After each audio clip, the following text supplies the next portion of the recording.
Good afternoon.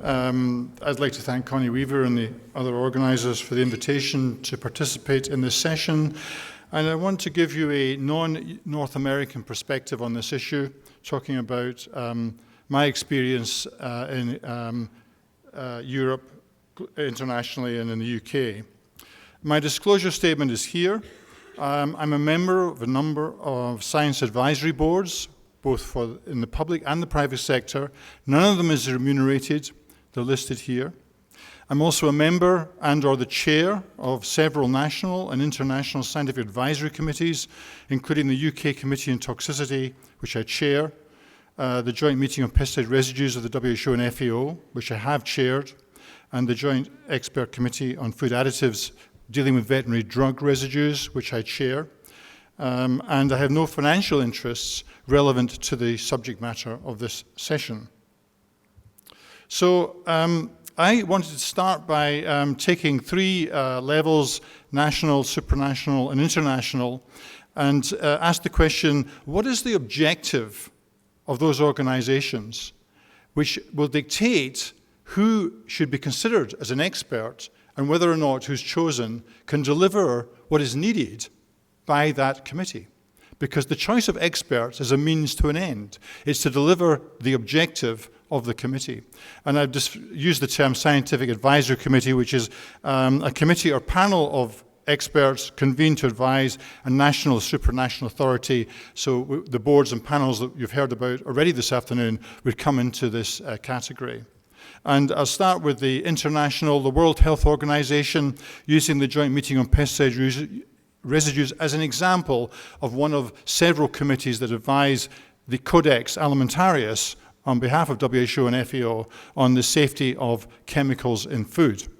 It's an international expert scientific group convened to review residues and analytical aspects of pesticides, estimate maximum residue levels, review toxicological data, and estimate acceptable daily intakes, or reference values, for humans of the pesticides under consideration. The European Food Safety Authority, or EFSA, has a series of scientific committees and has a series of scientific panels and an overarching scientific committee, and they are composed of independent scientific experts appointed for 3 years at a time. They carry out scientific assessments and develop related assessment methodologies. And the Food Standards Agency in the UK is the lead organisation for the Committee on Toxicity of Chemicals in Food, Consumer Products and Environment, one of several advisory committees in the UK system. It's an independent scientific advisory committee conducting risk assessment of chemicals, including those in food. Its aim is to form an objective view of the available evidence in a way that recognises the uncertainties and assumptions, and I've highlighted this because I think it's key to our discussion this afternoon, considers the possible variation in interpretation of scientists working from different standpoints. And to obtain that, of course, you have to have access to scientists working in different standpoints. So let's look at how do these organizations select experts, and how do they deal with conflicts of interest? So first of all, how does the WHO select its experts for the purpose I've just indicated? It chooses scientists on the basis of their expertise in the areas under consideration. So if you're going to join the JMPR, you have to have expertise in the area of pesticide residues or in related scientific activities. You attend the meetings as an independent, internationally recognized specialist who act in your personal capacity and not as a representative of an employer, government, or other institution. And this is an important point which I'll come back to in a moment. The WHO uses procedures for the selection of experts that assure the excellence, independence, and transparency of the recommendations of its scientific committees. And as Connie has indicated, if you try to find out exactly what that means, it might not be quite as transparent as we'd like, and is often used as a means of challenging the independence of the scientists that are appointed. The way that the WHO deals with interests, and here we come into a nomenclature difficulty. WHO and UK talk about interests. They don't necessarily represent conflicts of interest.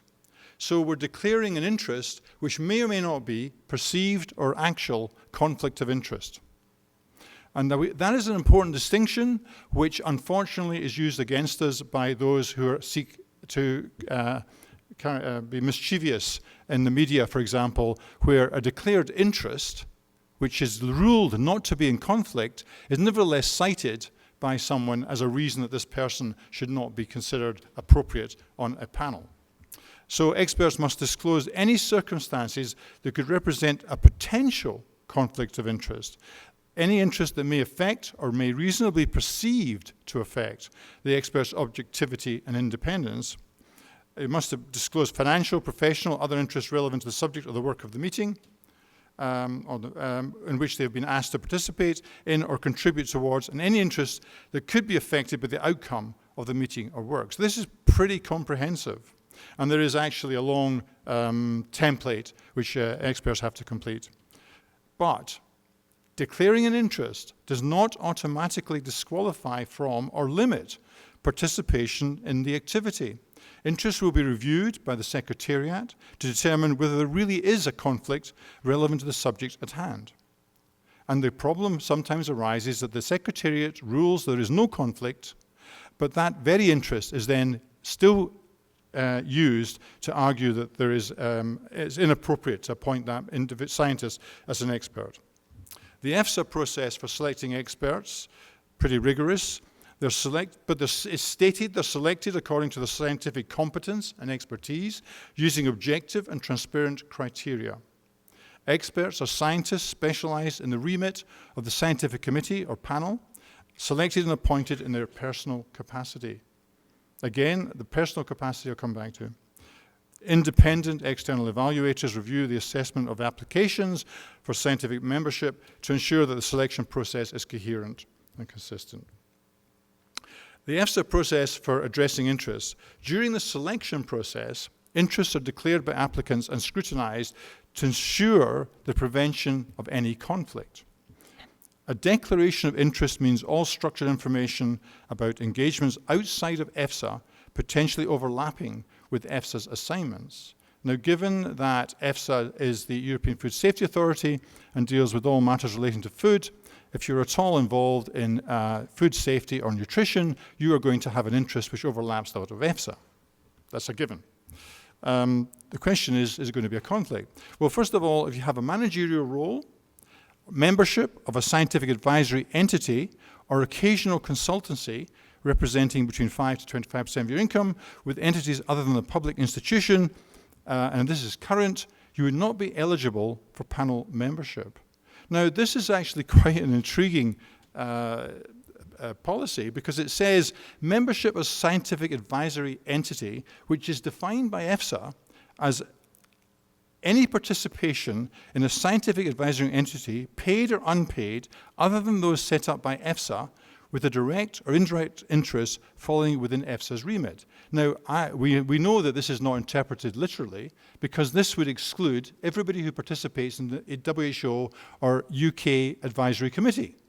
And they're not. They're fully paid up members of the panels. So they obviously apply some sort of cutoff here. I suspect, although it's not written down in the publicly available declaration of interest policy, that this means that if it's a potentially partly privately funded scientific advisory entity, such as ILSI, then it would be lead to exclusion from a panel. But if it's totally publicly funded, it wouldn't. But as I say, this again is an area of considerable ambiguity. The UK process, in general, experts have a history of research publications and ongoing interest in the area of expertise as evidence of their expertise in the competency of the panel. Evidence of national and international reputation is also required. Recommendations for membership are made following an interview, face-to-face with an appointment panel, and appointments are made by the chair of the Food Standards Agency and by the UK committees of chief medical officers. We have several because of the devolved authorities, so there's a Scottish one, an English one, a Welsh one, and one in Northern Ireland, I believe. So they all have to agree, which is why it takes appointing to a UK committee a long, long time, because they have to have time on their agendas or diaries to actually get around to signing off on the papers.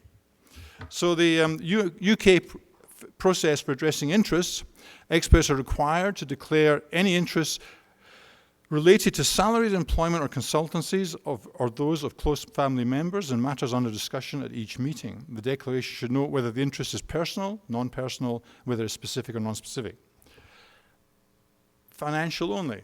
But in practice, what members do is declare all interests, both financial and or intellectual, in agenda items, for the reasons that have just been explained by the previous speakers. And then the chair will, having consulting with other members present and the secretariat, decide whether and to what extent an expert should participate in discussion and determination of the issue. If it's decided the expert should leave the meeting, the chair may allow them to make a statement on the item under discussion in advance. So a very flexible approach and no hard and fast rules. So let's take some examples. Dr. X is employed by a company that produces a food or food ingredient, an agrochemical company, a food additives company, etc. If this individual was applying for participation in a WHO committee, they would be regarded as conflicted and they would not be allowed to appointment to the committee. If they applied to EFSA, similarly, they would not be allowed committee membership. If they applied to the FSA, Public Health England, which jointly manage these committees I was talking about in the UK, they would be considered potentially acceptable for committee membership and only excluded from discussion on a case-by-case basis from agenda items. Dr. Y is employed by a contract research organisation, and amongst their clients are food and food ingredient companies. The WHO would take a different view. They would consider this individual acceptable to appointment to the committee and only exclude them from discussion on a case-by-case basis. For example, they had dealt in detail with an ingredient which was being discussed by the committee at that time. The FSA would regard it as an unacceptable conflict. Again, the FSA in the UK would consider it acceptable and only exclude individuals from discussion on a case-by-case basis. What about Dr. Z or Dr. Z, like most of us in this room, working with a branch of ILSI? Well, the WHO would not regard that per se as a conflict of interest and would allow that person to be appointed to a committee or panel. EFSA would regard this as a conflict and would exclude that individual from committee membership.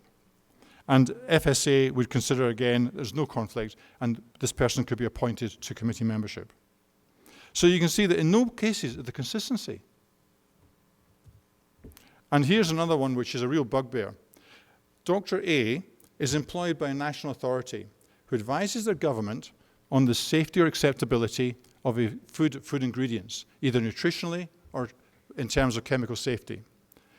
Should they be appointed to a committee? They have no real financial bias or conflict, but they've got potentially a serious intellectual conflict. The WHO would appoint them. The EFSA would appoint them. The FSA would not appoint them because they want independent academic scientists or other scientists who are independent of the mandate which requires them to consider the policy of the body they're working for. Remember, all of these organizations appoint their members to serve in an independent capacity. And I would argue that if you're working for a government authority, on occasion, it would put you in a very invidious situation where the position of the committee you're working on, you're contributing to, takes a contrary position to that of the national authority who has a stated policy on the issue. You can think of something like endocrine disruption, where the EU has a very specific and clear policy on it. If you worked for an agency in the EU, what would happen if the WHO committee said, well, we're going to go along with this compound, we don't think there's a big issue, we're going to allow a acceptable reference value for it. It happens. But I think it conflicts the individual if it doesn't conflict their opinion. So we've heard what interests should be declared, not just financial, but intellectual and other. But none of the policies reviewed here, WHO, EFSA, or UK, requires the interests in sectors outside of the remit of the advisory committee need to be declared. So, for example, if you have shares in a company operating in a completely different commercial sector, such as a bank, do they need to be declared? And I've just put these out as questions at the moment. I'll come back to them in a minute. Given that the appointment to an advisory committee is on the basis of expertise in a scientific area, which is being considered by the committee, it should be obvious that anybody appointed has an interest in the area, and a scientific research interest in the area, although as Connie's pointed out, that's not always the case. That having been said, do unpaid academic activities overlapping with the interests of the committee need to be declared? If you're acting as an editor for a journal in the area of interest of the committee, if you're reviewing grants, if you're a member of a learned society or on the society's committee. Does research overlapping the area of the advisory committee funded by non-industry sources need to be declared? If you get a Research Council grant to work on something that's generically but nevertheless overlapping with the interest of the committee, doesn't need to be declared. Does an academic publication or a scientific presentation at a learned society on a topic overlapping the area of the SAC need to be declared? Now, I'm not saying yes or no to these. I'm saying there is no clarity. And these are interpreted very differently by scientists on the same body, which leads to a great discrepancy in the declarations of interest. Now, the mandate for all of the scientific advisory committees I've looked at is to provide objective, evidence-based state-of-the-science assessments for use by risk managers. I would posit that the conflict of interest policies that are currently in operation do not prevent possible or potentially serious bias, for example, from a member of a government agency with a stated position on a topic or substance. They do not ensure that the best available expertise will necessarily be available to address the assessments. We heard how the National Academy deals with this. The UK also has to deal with this. The Committee on Mutagenicity, there's a very considerable lack of expertise in the UK, in academia, in the area of genotoxicity testing. So to be able to advise the government in that area, the Committee on Mutagenicity has to appoint people from industry because they can't find the expertise anywhere else. That's where the real experts are today in the UK. If you exclude a leading expert in the field because they're employed by a consultant, who are you harming most? And there is a considerable lack of consistency in the extent to which non-financial interests are declared by individuals. And this leads to a perception of a very different level of potential conflicts of interest. So when you look at Dr. X and he's got 2 interests declared, and Dr. Y has 50, but Dr. X actually has the same interest, but he just didn't think it was worth declaring them, then you have a great perception problem. And I've run into this personally. And I've had the argument at home that I would like to be completely transparent, declare everything, but not if nobody else is going to do that, because it makes me look the bad guy. So in conclusion, there is a lack of consistency in what is considered to represent a conflict of interest across different organizations. There's also a lack of consistency in what interests need to be or should be declared and how they're declared. And in general, the potential for all intellectual bias is not well addressed.